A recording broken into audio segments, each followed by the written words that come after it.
Good evening प्यारे बच्चों।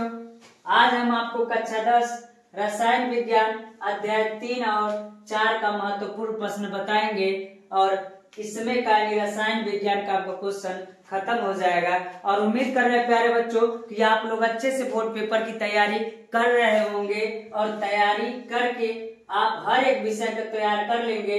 फिर इसके बाद मैं टेस्ट भी लूंगा और इसका सोल्यूशन भी दूंगा, तो आपको टेस्ट भी देना पड़ेगा। इसलिए प्यारे बच्चों, जो मैं क्वेश्चन भेज रहा हूँ आप उसको तैयार कर लीजिए। इसका पहला क्वेश्चन ये कह रहा है, सक्रियता श्रेणी अथवा विद्युत रासायनिक श्रेणी से आप क्या समझते हैं। यानी सक्रियता श्रेणी से आप क्या समझते हैं। हमने कहा था कि जब तत्वों को उसके क्रियात्मकशीलता के आधार पर एक क्रम में रखा जाता है तो उससे जो श्रेणी प्राप्त होता है उसी को सक्रियता श्रेणी कहते हैं या विद्युत रासायनिक श्रेणी कहते हैं। जिससे हमने यह बात बताया था और पिछला वीडियो भी उसी पर बनाए थे। अगर किसी को समस्या है तो उस वीडियो को जा करके देख करके आप समझ सकते हैं। हमने कहा था कि जो सबसे अधिक क्रियाशील रहता है वो ऊपर रहता है और सबसे कम क्रियाशील कहाँ रहता है, नीचे रहता है। और हमने कहा था कि जो अधिक क्रियाशील तत्व रहते हैं यानी ऊपर रहते हैं और जो कम क्रियाशील रहते हैं वो कहाँ रहते हैं, नीचे रहते हैं। तो जो क्रियाशील अधिक तत्व रहते हैं वो कम क्रियाशील वाले तत्वों को उसके यौगिकों से अलग कर सकते हैं, लेकिन कम क्रियाशील वाले तत्व अधिक क्रियाशील वाले तत्वों को उनके यौगिकों से अलग नहीं कर सकते। प्यारे बच्चों, जा करके पिछला वीडियो आप देख लेंगे, आपको पूरा इसका फुल वीडियो बना हुए है जिसको आप पूरा पढ़ लीजिएगा अच्छे से, कोई दिक्कत नहीं होगा। अगला क्वेश्चन क्या करे प्यारे बच्चों, अक्रिय गैस या उत्क्रिय गैस से आप क्या समझते हैं, उनके नाम लिखिए। तो मैं आपको बता दूं, जरूरी नहीं है कि आपको अक्रिय गैस कहेगा, उत्कृष्ट गैस कहेगा, निष्क्रिय गैस भी कह सकता है। तो किसे कहते हैं तो कहिएगा, जब किसी तत्व का इलेक्ट्रॉनिक विन्यास हम कोश में करते हैं तो बाहरी कोश में यानी अंतिम कोश में यदि 8 इलेक्ट्रॉन प्रवेश पा लेते हैं तो उसकी संयोजकता क्या होती है, 0 होती है। यानी जिसके घर में 8 इलेक्ट्रॉन हो जाते हैं जिसके घर में 8 इलेक्ट्रॉन हो जाते हैं उसी तत्व को हम क्या कहते हैं, अक्रिय गैस या अक्रिय तत्व कहते हैं, उत्कृष्ट गैस से कहते हैं। या ये भी कह सकते हैं आवर्त सारणी में 0 समूह के सभी तत्वों को हम क्या कहते हैं, अक्रिय गैस से कहते हैं या उत्कृष्ट गैस से कहते हैं। उम्मीद करें प्यारे बच्चों आपको याद आ रहा होगा, आपको पता होगा। लेकिन हीलियम एक ऐसा तत्व होता है जिसके पास बाहरी कोश में सिर्फ 2 रहता है, यानी पहले कोश में 2 रहता है तो इसको पहले वाले कोश में 2 ही चाहिए और बाकी अंतिम कोश में कितने होते हैं, 8 होते हैं। तो उस स्थिति में हम कह सकते हैं कि उनको हम क्या कहते हैं, अक्रिय तत्व कहते हैं। अगला क्वेश्चन कह रहा है, खनिज और अयस्क में अंतर स्पष्ट कीजिए। यानी खनिज और अयस्क में आप क्या कीजिए, अंतर स्पष्ट कीजिए। और ये महत्वपूर्ण क्वेश्चन है प्यारे बच्चों, ध्यान दीजिएगा। जरूरी है क्या कि इसी तरीके से पूछेगा, अंतर पूछ सकता है, हो सकता है खनिज पूछ सकता है, हो सकता है अयस्क पूछ सकता है, तो आप जवाब दे सकते हैं। लेकिन अंतर जो होता है ये मोस्ट इंपॉर्टेंट होता है प्यारे बच्चों, इसको देख लीजिएगा। अगला क्वेश्चन ये कह रहा है कि निस्तापन तथा भर्जन से आप क्या समझते हैं। तो निस्तापन और भर्जन को क्या कीजिए, परिभाषित कीजिए। जैसा कि आप पढ़े ही होंगे कि वायु की उपस्थिति में, वायु की अनुपस्थिति में जब क्रिया होती तो उस क्रिया को क्या कहते हैं, निस्तापन तथा भर्जन कहते हैं। आप इसको समीकरण दे करके समझाइएगा और तैयार कर लीजिएगा। अगला क्वेश्चन ये कह रहा है, फेन प्लवन विधि द्वारा अयस्कों का सांद्रण को क्या कीजिए, समझाइए। यानी अयस्कों का सांद्रण होना है तो किस प्रकार, किस विधि द्वारा कह रहा है, तो फेन प्लवन विधि द्वारा अयस्कों के सांद्रण को क्या कीजिए, समझाइए। कई विधियां है लेकिन हमने उसमें से कहा कौन, फेन प्लवन विधि द्वारा अयस्कों का सांद्रण क्या कीजिए, समझाइए।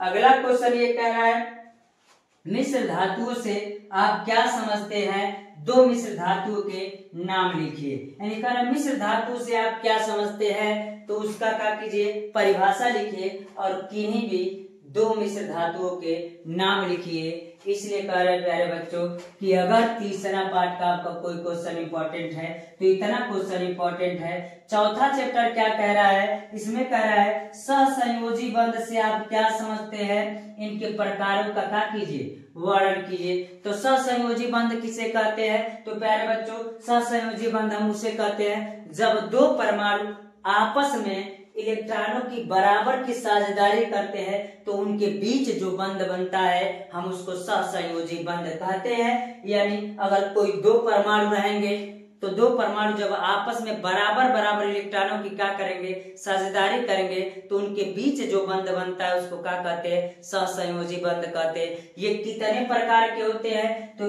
3 प्रकार के होते हैं। एकल सहसंयोजी बंध, द्विसहसंयोजी बंध, त्रिसहसंयोजी बंध।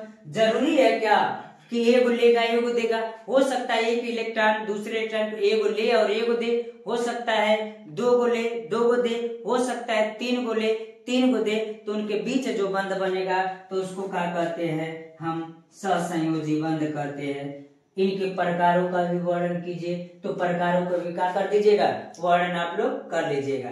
अगला कह रहा है संतृप्त और असंतृप्त हाइड्रोकार्बन से आप क्या समझते हैं? ये भी इंपॉर्टेंट टॉपिक है। कह संतृप्त और असंतृप्त हाइड्रोकार्बन से आप क्या समझते हैं? तो आप सीधा सीधा कह सकते हैं एकल बंध से बने यौगिकों को हम क्या कहते हैं? संतृप्त यौगिक कहते हैं। डबल और ट्रिपल बंध से बने यौगिकों को हम क्या कहते हैं? असंतृप्त यौगिक कहते हैं, यानी असंतृप्त हाइड्रोकार्बन कहते हैं। यानी कहने का मतलब यह है कि जब कार्बन कार्बन के बीच एकल बंध द्वारा जुड़े रहते हैं, दो कार्बन आपस में एकल बंध द्वारा जुड़े रहते हैं तो उनको हम क्या कहते हैं? संतृप्त कहते हैं। लेकिन असंतृप्त किसे कहते हैं? तो असंतृप्त जब दो कार्बन आपस में द्विबंध या त्रिबंध द्वारा जुड़े रहते हैं तो उनको हम क्या कहते हैं? तो उनको हम कहते हैं असंतृप्त हाइड्रोकार्बन कहते हैं। हाँ, ये भी हो सकता है कि सिंगल बॉन्ड, डबल बॉन्ड या ट्रिपल बॉन्ड न दिया हो।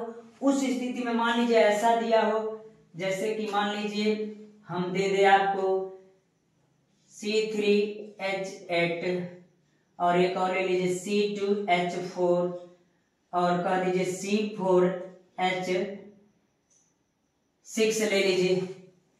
तो तरीका देखिए, हमने कहा क्या? संतृप्त कब कब होगा? संतृप्त कब होगा?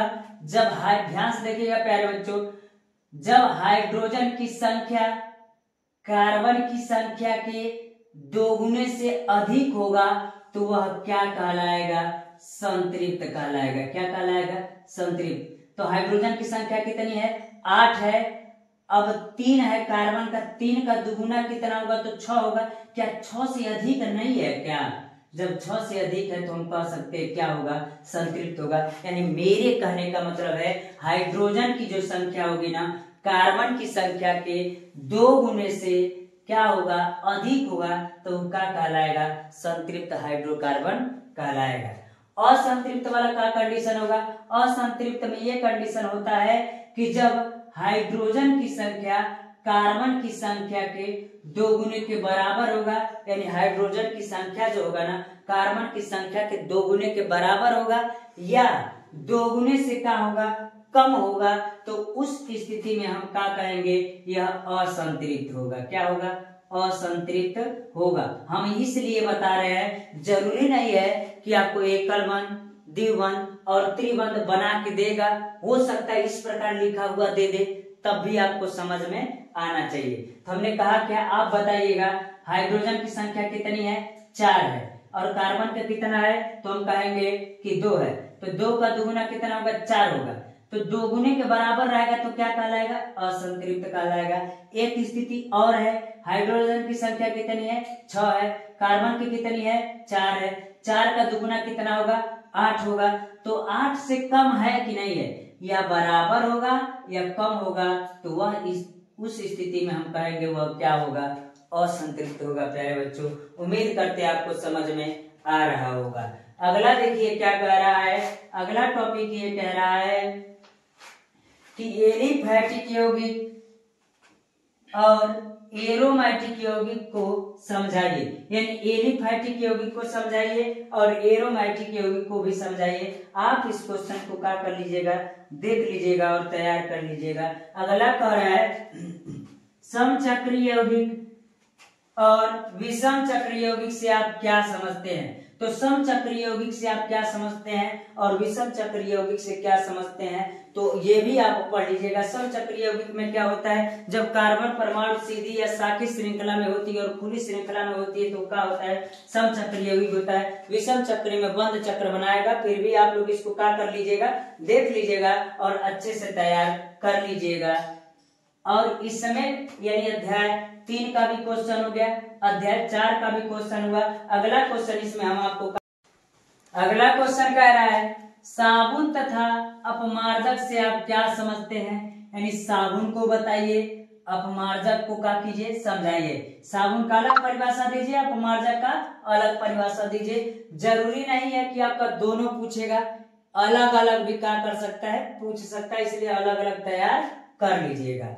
अगला क्वेश्चन है साबुन के अच्छे गुण लिखिए, यानी साबुन अच्छे होने के गुण लिखिए कि कब वो क्या होगा, अच्छा होगा, तो उनके गुणों को क्या कीजिएगा, लिखिएगा। अगला क्वेश्चन ये कह रहा है साबुन तथा अपमार्जक में क्या लिखिए, अंतर लिखिए, यानी साबुन तथा अपमार्जक में क्या कीजिए, अंतर लिखिएगा। और अगला क्वेश्चन कह रहा है योगात्मक या संकलन अपक्रिया से आप क्या समझते हैं, समझाइए। अगला कह रहा है प्रतिस्थापन अपक्रिया को समझाइए, प्रतिस्थापन अपक्रिया को भी क्या कीजिए, समझाइए। इस अध्याय का जो अंतिम टॉपिक हम कहेंगे IUPAC नाम लिखिए। तो IUPAC नाम लिखने के लिए प्यारे बच्चों हम आपको एक स्पेशल अलग से वीडियो बनाएंगे जिसमें आपको हम IUPAC नाम लिखना सिखाएंगे और उसके बाद चाहे कोई भी होगा आप आसानी से IUPAC नाम लिख ले जाएंगे, आपको कोई समस्या नहीं होगा। तो उम्मीद करते हैं प्यारे बच्चों अध्याय 3 और 4 यानी रसायन विज्ञान का सब आपका क्वेश्चन हो गया है, इसलिए आप क्या कीजिएगा, इसका तैयारी कीजिएगा। आज के लिए इतना रहने देते हैं प्यारे बच्चों, धन्यवाद।